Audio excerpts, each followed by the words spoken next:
Welcome to Zwida Media. If you're new to this channel, please subscribe. Don't forget to like, comment, and share. Here's a new video for today. Enjoy.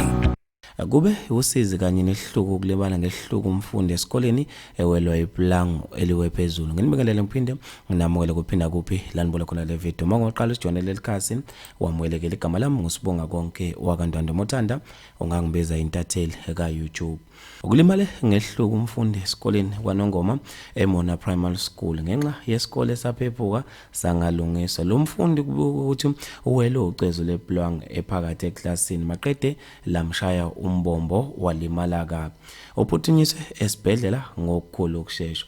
Ngokusho kwahlalo lesikole uGumbu uthi bebesanda kubekela umnyango wezemfundo eFriday ukuthi kubi la kodwa akukho umnyango othe wakwenza ukuzeke walimala ingane. Lesikole ke saphesholo umoya ngonyaka ka2023 kuze kuba imanje ingane esifundela kuso sengebhezi azikaze safakwa othayela. Kube ukuthi ke kubi kakhulu isimo kulesa sikole. Umnyango wezemfundo bacela ukuba usukumele ngokukhulu ukusheshsha loludaba. Abantu ke babe nezimvo ezahlukahlukene ngalo loludaba. Usamukelisiwe Msebuthe hayibo kufanele kuze kulimala ingane ukuze kulungiswe isikole. Kufanele sibonge Mehlule Ngobese uthi ngiyazi emakhaya izinto ezekanje asezinaki kakhulu kuzothiwa ke phephisa mfana lengane nomndeni wayo kumele bathole ilawyer ibasize kulento. Nobufakazi obuphelele kumele ke ncephezelwe ngemali ethile. Uthapsile phela uthe umnyango wezemfundo uhambise ingane